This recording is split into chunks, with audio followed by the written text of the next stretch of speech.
agency representatives here to provide information on the status of the Briceburg fire and to answer any questions that you may have that are specific to your circumstances. And the facilitator for the meeting is Matthew Watson. He's the duty commander for this meeting, and he will lead the meeting. And there are folks at least on a couple of phones, and I will ask you to mute your phones, and we'll make sure at some point that there is an opportunity for you to ask questions. Okay? Matthew? Thank you, Supervisor. Once again, Matt Watson. We're here to talk about the situational awareness. We're going to start with a fire update, and we're going to get to evacuations, talk about road closures and areas of concerns. Please hold your questions to the end. We will take questions at the end. Depending on time, we may limit you to 2 questions. So we'll listen to all the speakers, so hopefully they'll answer all your questions. And so we're going to go and get started. First off, your Division Chief for Mariposa County Fire and the CalFire Division Chief in Mariposa, Bernie Quinn. He's your incident commander on this incident. He's going to give a brief overview.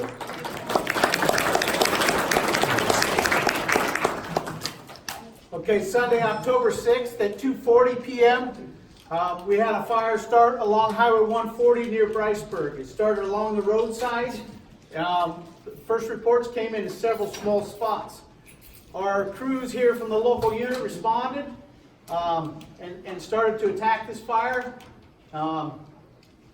They were holding this fire to 30 acres. Punched dozer line into the top of this fire, had hand crews come in, put hose lays around this, had this fire contained. At 6:15, this fire had a flare up in the middle. It burned a live oak in there, which sent some embers across. The embers flew across 140, across Bear Creek, and spotted out into the middle out here. So really inaccessible, super steep country. The fire history, the last time this ground has burned where that fire spotted was 1924. So that means this brush has been out there for almost 100 years, so it's really susceptible to burning. So this has now become our main fire. This fire has never grown. Since they contained it, it's still sitting there. Our main fire is our spot fire that spotted across the road on us. Now we'll have an operational update from one of your local battalion chiefs, the operation chief on the fire, Stephen Ward.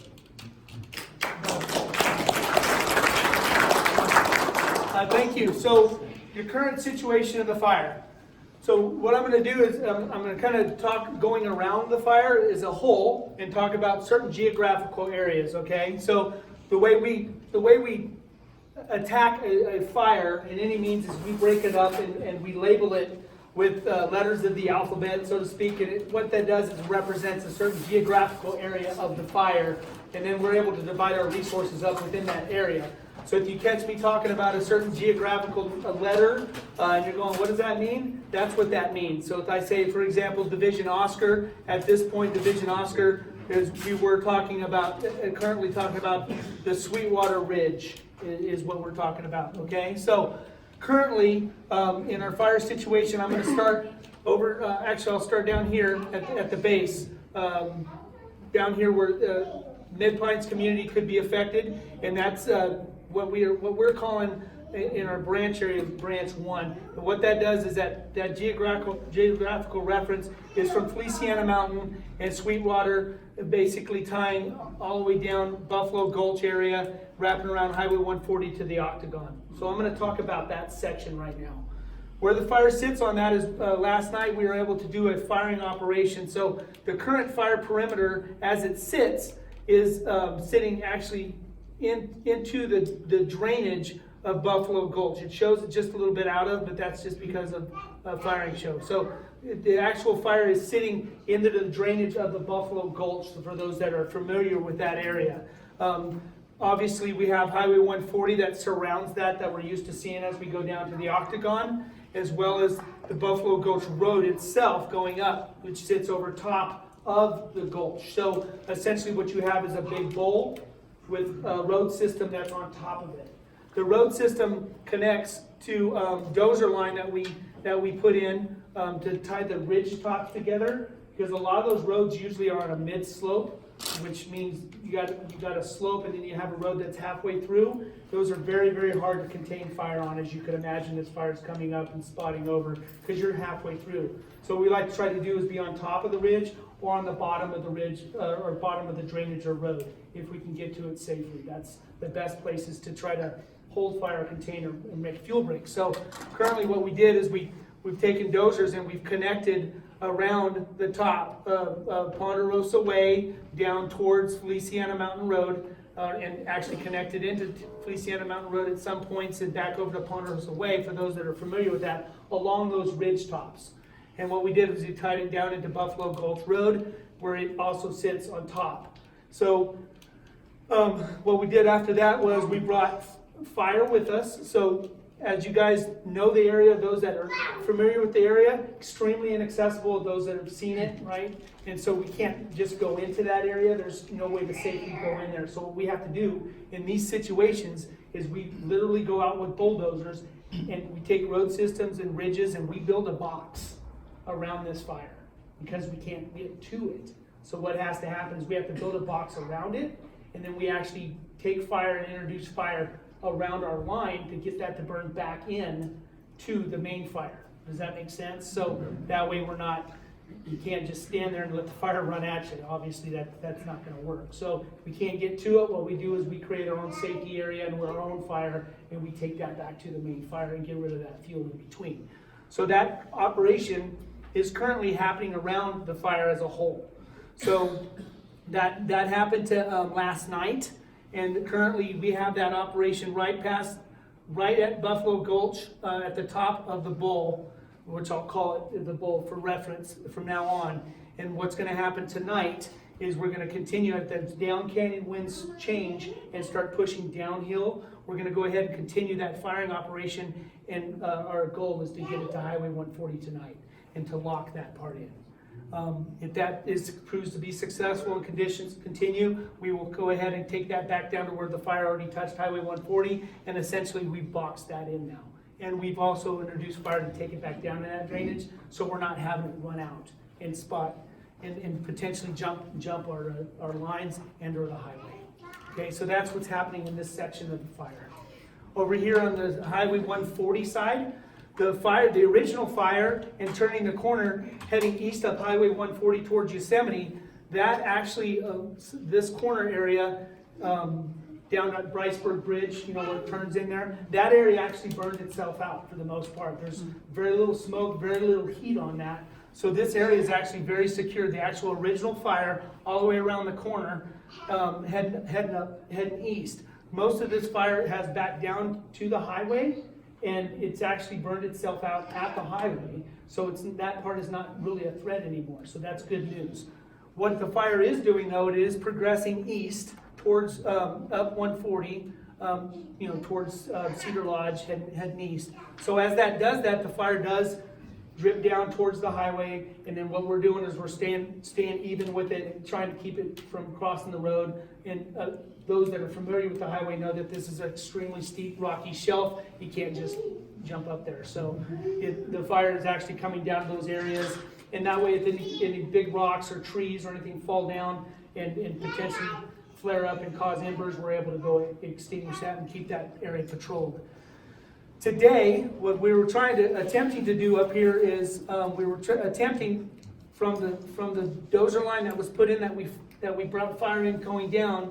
We also were attempting to continue firing to the east and tie this down into Highway 140 and box it in, so that way it wouldn't spread any further to the east or to the east and to the south. So what happened today was the fire actually flared up into these bowls, and you guys probably saw the big columns. As this fire rolled backwards, it and dripped down, it actually got into these drainages, which we knew it would. And the night before, we brought fire along the edge to try to get that to back down in there. Unfortunately, the bottom drainages really did heat up today, right when that, it's all socked in all day, right, until the afternoon. When that lifts, that really brings in oxygen and really stands up the fire behavior. So that fire behavior really stood up, and it got in these drainages. And what that did is it pushed the fire pretty much due east, southeast, and it jumped our line. I mean, literally just came up and jumped right over it and said, "Thank you for being here," and kept going. So what that fire spread did was it moved very rapidly from basically Highway 140 to the Sweetwater Ridge in about 2 hours. So it was a very rapidly moving fire. As we know, the history in here, the 1924 fire history. So we have fire history here, but these fuels were primed. So not much you're going to be able to do with that. However, at this moment, situational update, the fire currently up is being held on Sweetwater Ridge, and it is being held on that ridge. We haven't had it cross it yet, and so conditions are. I don't want to give false hope and say completely favorable, but at this moment, we seem to be doing okay, and we are continuing with bulldozers, and we're opening this up, and we're continuing to introduce and utilize fire where it's appropriate, so it's not going to just run and jump over our line. And what we plan on doing with that is taking this all the way back down into this drop point 50, where Sweetwater and Feliciana Mountain and all that come together, and turn that corner, and as I said earlier, tie it right back into our black. So there is a good plan, to continue that operation. Those roads, a lot of that's already been opened up. We've used the airplanes and retardant to do what we call pre-treating, or drop the retardant on the fuels before the fire even gets there. So we're really trying to treat that up, so that way if there's any major flare-ups or those little drainages really start picking up, any embers or stuff that fall over would fall into the retardant. And it wouldn't necessarily cause spot fires. And if it did, it would really be slow to the point where maybe we can get in there and catch them. So those preventative measures are taken. This box is being built for the protection of midpines, and that's our priority right now. And so that so far has been successful, and so we're really happy with that, and that's what we're doing.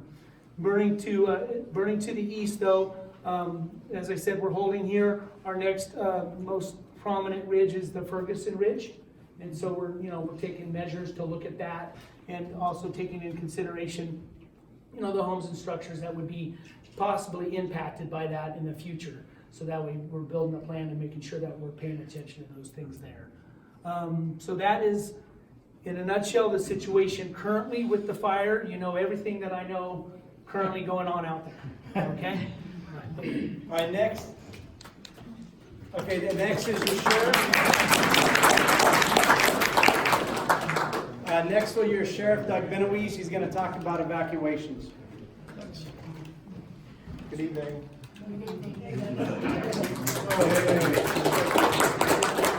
Thank you. So here we are again. Really, thank you for being here. I want to intro and first start by thanking Bernie and Steven, our federal and state and local firefighters, for again coming in to our county and community. Thank you. These guys do a phenomenal job. I know I'm speaking to locals here. We know how difficult this terrain is. It's Ferguson type terrain, and they're just doing a bang up job. And again, thank you from my team to yours. So we currently have 47 homes under current evacuation order. That started on Sunday at the start point of the fire. First, the BLM campgrounds were evacuated and closed, as well as the 3 residents in the Octagon area. And then, as was shared earlier, the fire again took off some pretty significant activity later that day and evening, and led to a larger area of evacuations the following day. So that again led to about 43 evacuations for that day alone. The area again, I know you all know, but if there's some that are not aware, the hard roadblocks on both sides of State Route 140 on Savage's Trading Post, and then at Colorado Road on the west side. For the evacuation areas, and I know this is repetitive information for several of you, and I apologize, but I'll just get it out there. First, we appreciate your support and understanding of the reason why evacuations are encouraged by our firefighting professionals and also by law enforcement. We appreciate your help in it's difficult to leave your home. We appreciate your pre-planning with your large and small animals, your pre-planning with your important items, your medications, and to be able to, be displaced for a few days. The point to that, of course, is you are valuable to us. You're valuable to our firefighting partners, and we don't want you harmed in these incidents. And it really does, worrying about you does distract a lot of effort and energy that needs to be applied to the fire. So again, I thank you for that. We understand it's inconvenient, we understand it's difficult, but it really does help the overall effort, and we thank you for that. So currently, again, because of the success of the firefighting activity today, we didn't see that evacuation grow. We still have maintained the same evacuation order. We've maintained the same fire advisement area, which is good news for us. We don't see any change in that immediately. However, I do want to encourage a lot of you. We have encouraged you to sign up for our NIXL program. We have also entered an additional agreement with the parent company of Everbridge into a more robust emergency alert system, and it's msoalert.com. So if you haven't signed up for Mariposa Sheriff Office alert.com, please do that. Super easy to sign up. Just type in that address, or you can go to the Sheriff's Office website. The msoalert.com allows us to provide much more detailed information to you, where the NIXL system was a pretty successful system for our community.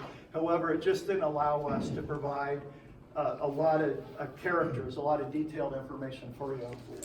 And in addition to the new alert system that we're utilizing, you have unlimited devices that you can sign up. So you can receive, you can continue to receive voice calls, but a lot of people appreciate the text messaging. Again, the email, any device you want, you can sign up. And again, it just helps us get the information to you. We know how important it is to get the accurate information, to get that information, in a timely manner, and that avoids the unnecessary anxiety that the rumor mill starts to get. And so our fire professionals, our LE professionals, our EMR, we want to get that information to you.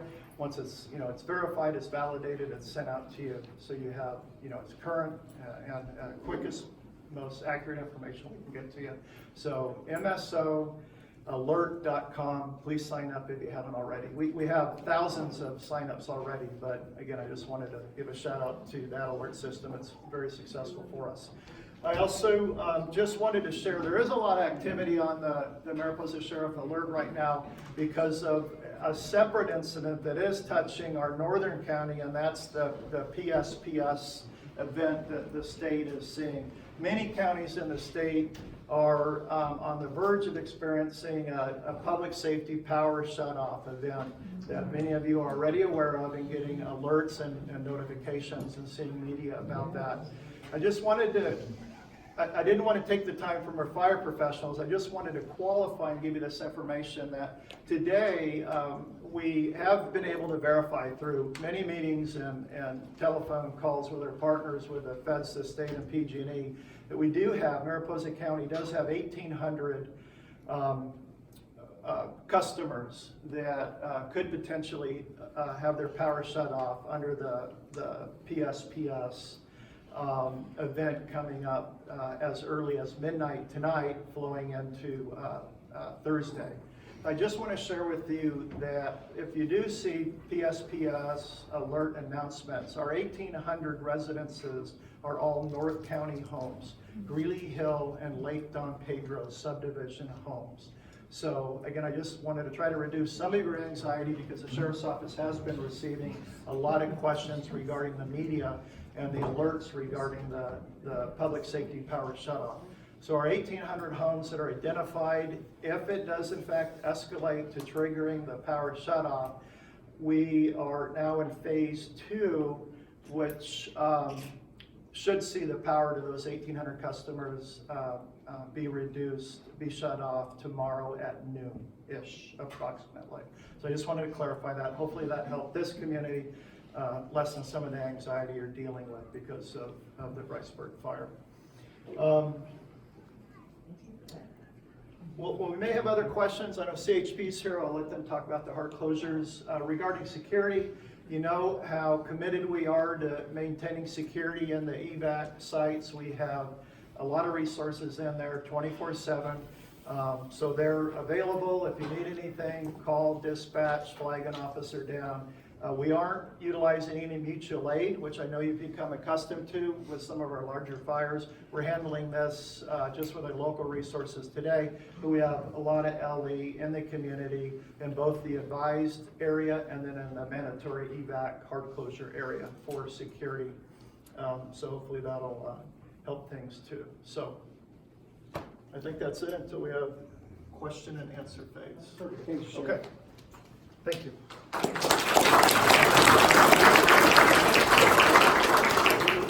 And then next we'll have Mariposa CHP Area Commander Rick Lundgren talk about the hard closures, and he has his PIO officer Matt with him. Good evening, everybody. I'm Rick Lindgren. Met a few of you. I wanted to bring Matt Chance with me this evening. It's a good opportunity to show his face. He's our public information officer. He's been doing the job. I know many of you are familiar with Officer Perez. He's working patrol now. Matt here is our public information officer. He's also the one that's running our social media program. So those tweets and Facebook posts and things you're seeing, Matt's the one working on that. I'll be brief. I know that you've got a lot of information. Sheriff Penaway said we got the hard closure on State Route 140. It began Sunday afternoon about 3 o'clock. We shut down State Route 140 near Savage's Trading Post on the east end. And then on the west end, we brought it down to Bug Hostel, where we typically have been doing the closures for the weather events throughout the year. Most of you are familiar with that. Yesterday, about 5 p.m., due to the fire behavior and the need for evacuations, we had to move the closure down to Colorado. I'm sure most of you are familiar with that. Those closures are going to remain in effect as long as the fire behavior dictates. We understand that it's an inconvenience, both for your daily errands and work tasks, as well as it's a huge hindrance on the local economy. We're very aware of that. And I just want to thank everybody for your patience. I've been speaking with our officers that have been working that. We've been manning it 24/7. And for the most part, everybody, especially the locals, have just been fantastic. So on behalf of our office and our officers that are out there, thank you. Thank all of you for being so understanding.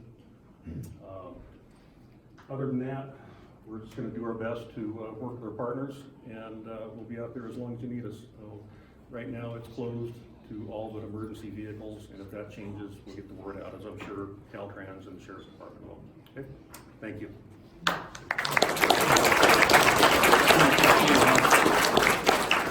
Okay, we're going to start taking questions, but we also have representatives from Bureau of Land Management, Office of Emergency Services, Yosemite National Park, Caltrans. They're all here with us. And did I see anyone from the Forest Service? I think they might have been at one of our planning meetings. So if you guys have questions, we'll start with questions. Yeah. Sir? Are these fire status maps available online? Sierra News Online. Yeah, right. Yeah, they're online. Yeah. Go to Sierra News Online, you'll find them. I was gonna say yes, but I wasn't quite sure where you do that. And then, sir, you had a question? Yes, you're expecting strong winds, and when are you expecting them, and how will that affect fire behavior? You want to talk about the ones? Yes, as you stated, the wind event that Sheriff Bennett was talking about is also going to affect our fire. I'm not going to say it's not going to. It is going to affect our fire. So in anticipation of that, I mean, it doesn't really change our strategy or tactics on the ground so much as just having that heightened awareness that our secondary lines or alternate lines that we're putting in, that there's a higher probability that we might need to use those, and it might change our strategy and tactics of timing of the event. So as the event gets ready to start, I know within our system, we'll make sure we'll broadcast it. All of our troops will know on the ground that the event's about ready to start. So that way we could be ready for that. In advance of that, that's when I talk about that critical need of getting that fire burned down to the highway and trying certain sections of the line in. Those are prioritized on the incident, so that we can make sure that those are tied in before those wind events start. What's the wind event time frame? Well, the actual, as it gets closer, it gets a lot more accurate. So there, it ranges, currently it ranges for us on the fire, they were talking anywhere from 10 o'clock in the morning to 9 o'clock at night, but the winds would change and increase and decrease variably within that time frame. So there's not like, in this period, it's gonna be like this all the time, especially in this terrain, in this kind of environment. Just because it says it's a north wind or a south wind doesn't necessarily mean it's going to be that on the ground. Erratic wind behavior. That's correct. So we have to take that into account as well. So the forecast and the alerts that sound really, really bad, or what they're telling you, is a part of the equation that we take in consideration, as well as the terrain and fuels that we're working in. Now, that's going to hinder backfire operations or not? It may, it may not. Okay. But that's what I'm talking about. As far as our current conditions, Right. we measure those out. We have a checklist that we go through before we start any kind of firing, and making sure those safety measures are impacted. But it's also one of those where it's either going to come out or we're going to do this anyway type situation. So usually we try to time that so there's the least effect as possible.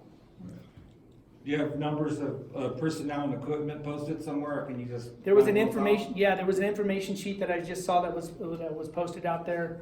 I don't have the email address to where they can get it, but I do know that there's an email sheet, or an information sheet, so. So I'm Emily Kilgore, I'm the PIO for the incident. If you guys are interested in being in the email version of the fire updates, the incident sheet that he's talking about, you can email briceburgfire2019@gmail.com.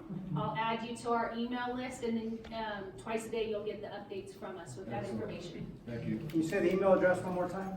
briceburgfire2019@gmail.com.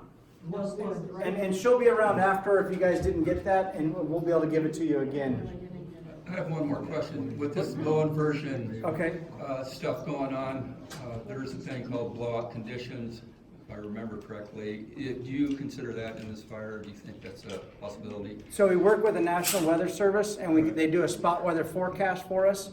And on that spot weather forecast, they're looking at the area directly at the fire. Right. So we have the most information available to us. Like a box canyon inversion? Yeah, we get an inversion every night. and- Right. yeah. Are you afraid of a blowout condition? Do you know what I mean? Yeah, so exactly. What you're talking about is what's happening every day when you watch the fire at Right. 1:30 in the afternoon. So and again, just like the wind with our tactics and strategies, you just have to be prepared to know that that's going to happen. So when we know that even though things look calm and they're great right now, that when that inversion lifts, we anticipate that fire activity is going to pick up. So and we already have identified where we expect these drainages to burn out, and the blow up conditions that you're talking about, that increased Right. fire activity. But quickly, if the wind hits it quickly, that's Mm-hmm. what, yeah.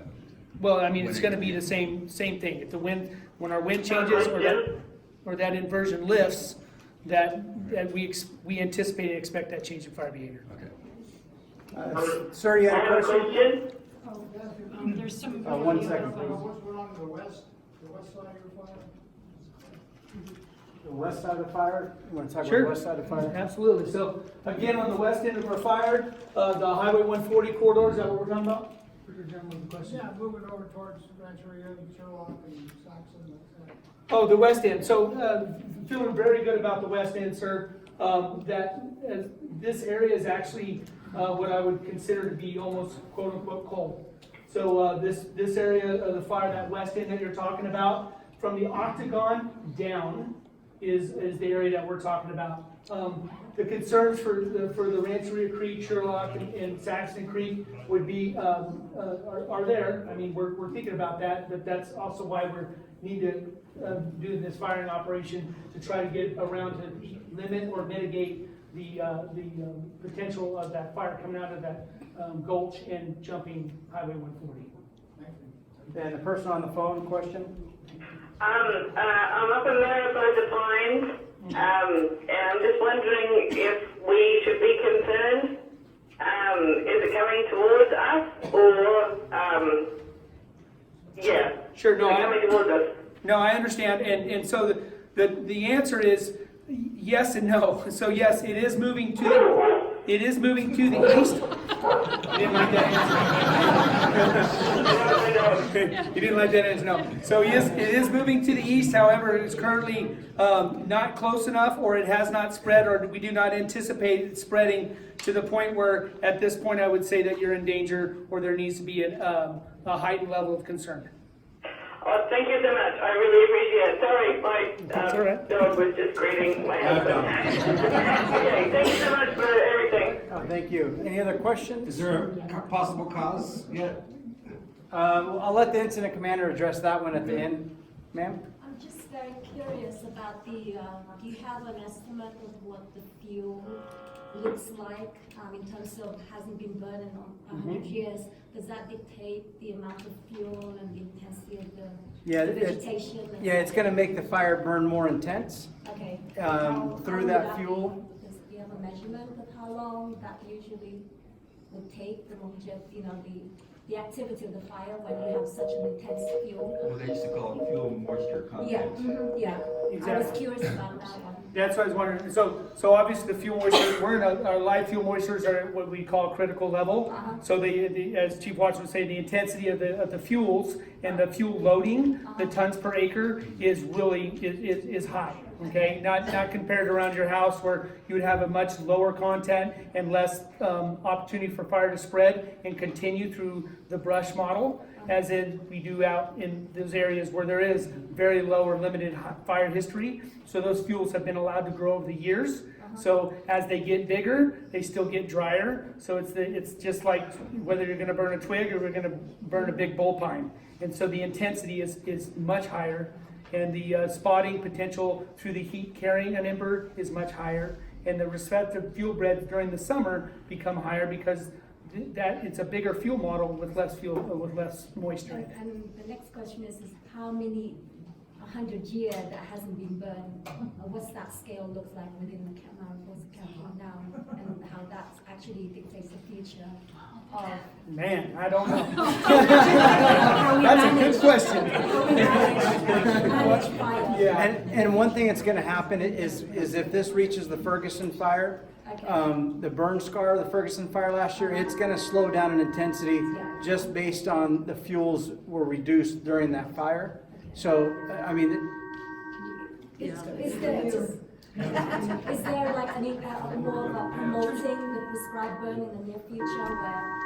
I'm sorry. Is there going to be a promoting more encouragement to prescribe burn intentionally and increment so that we don't build up? Yeah, Governor Newsom did release a 45-day project plan that we started this year, and we have started some projects in Mariposa County.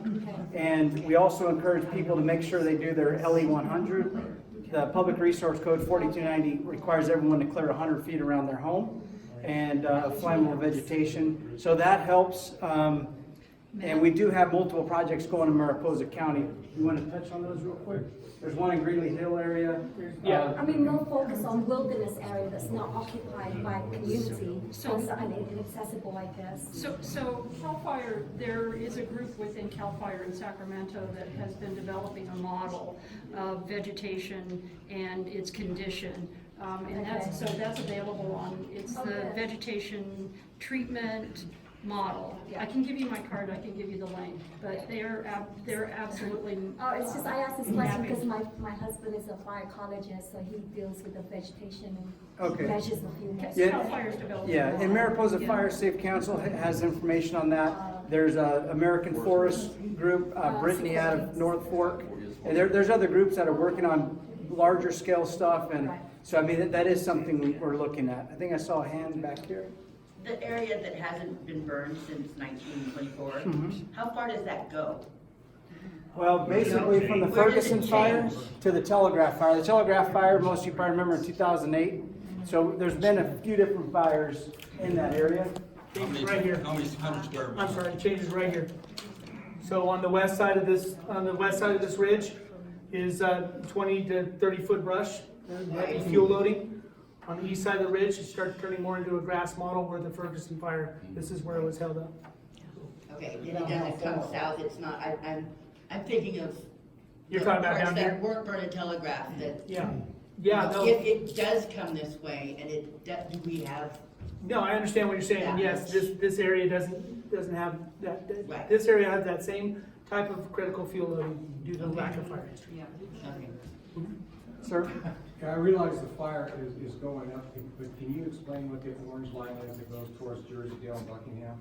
This one here, bud, Right down below you there. I see it looks like maybe a chalk mark. all these lines in here that are orange, yellow, Yeah. what these are past dozer lines that were put in on past fires and or projected areas that were pre-planned out. Okay. So that way they're identified, so we can open those up as needed and stay ahead of it. Okay, thank you. Now, are you gonna do backfire operations on the east and west side tonight? So yes, Yes, okay. Sir? You guys anticipate any rockfall on 140, like maybe a slide, or is there any activity right now going on?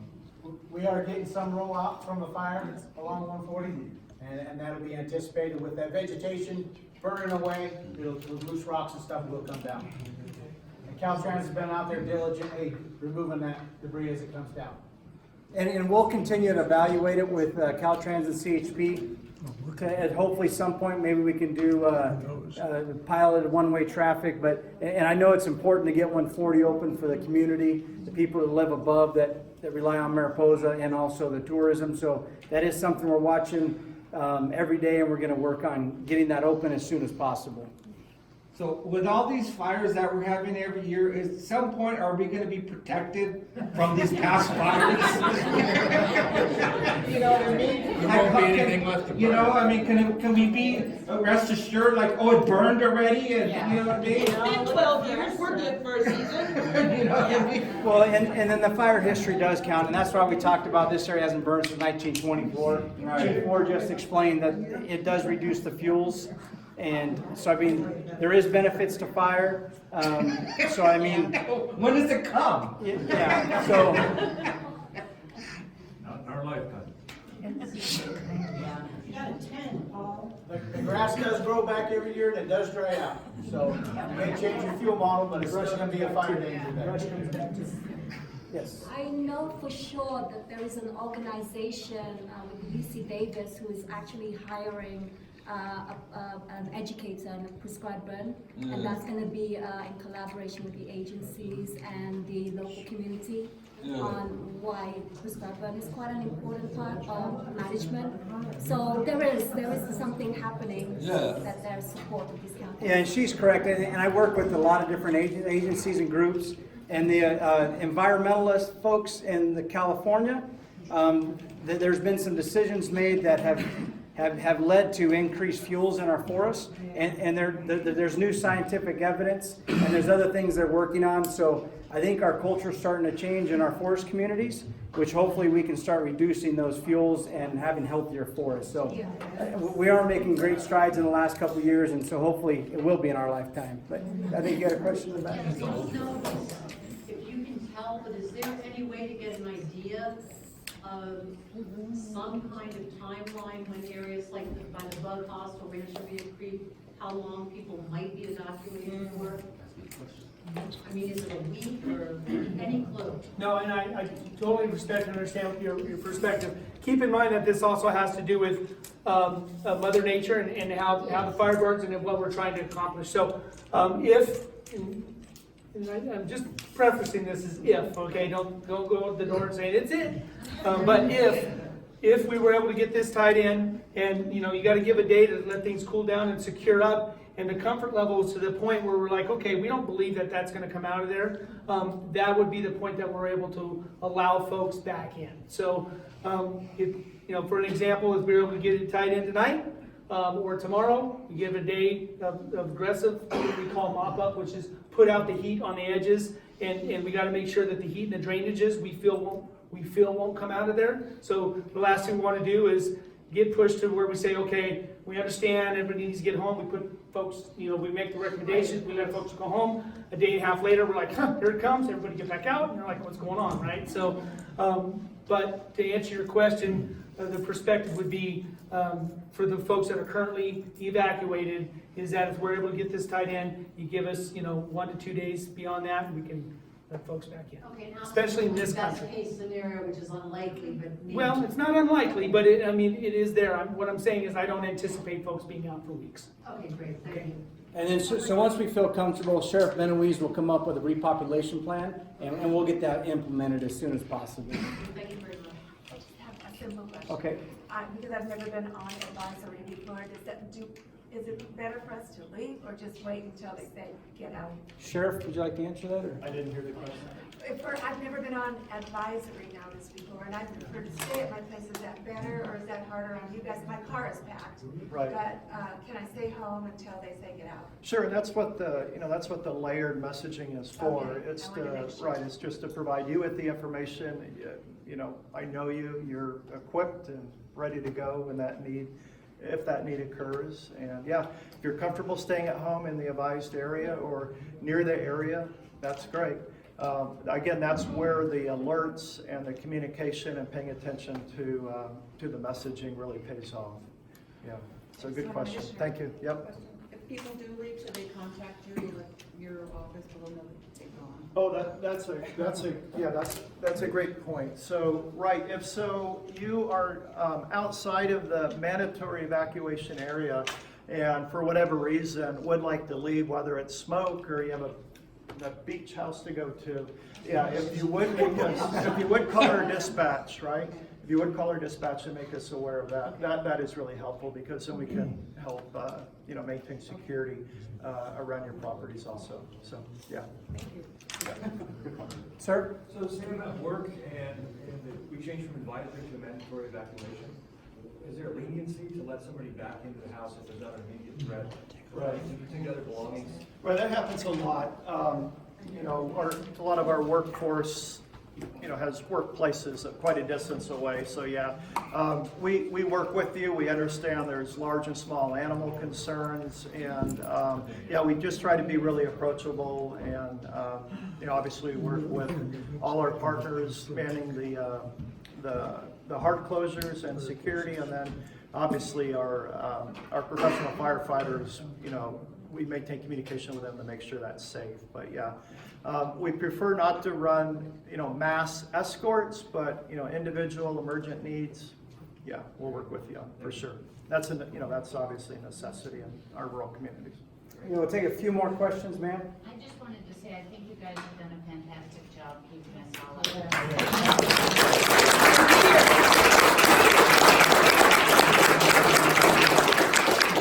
We appreciate that, and thank you for the honor of letting us serve you. I'm just really curious, how did this start? Chief Quinn, would you like to? So it did start right off the highway, right off the edge of the road. It was vehicle caused. So.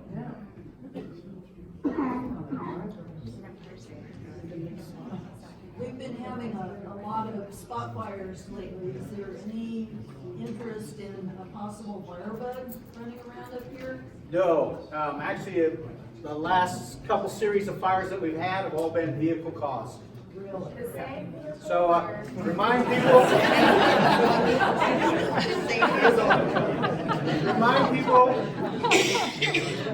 If you're towing a trailer, make sure your chains are up tight, that you're not going to drag a chain. Make sure that your tires are all in good shape, and that you're not driving on a low or flat tire. Just do good mechanical maintenance on your vehicles. And also be aware, don't pull over in the dry grass to use your cell phone. Yeah. We do get those every year. And I think with that, Chief Quinn, if you'd like to, any closing comments? Thank you all for coming tonight. We just wanted to host this so that we get some information out to everybody. Hopefully we ease some of your concerns, and the crews that are out here have been really working hard for your efforts. So.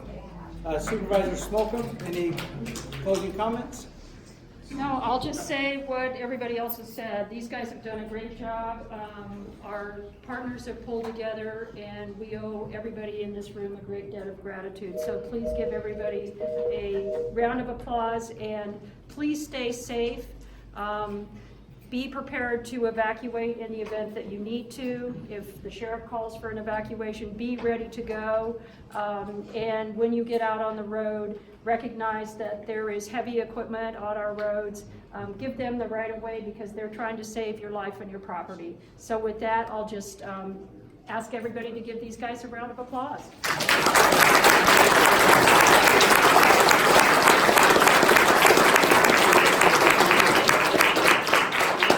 Thank you everybody for coming, and we'll all be here if you guys have individual questions or things you don't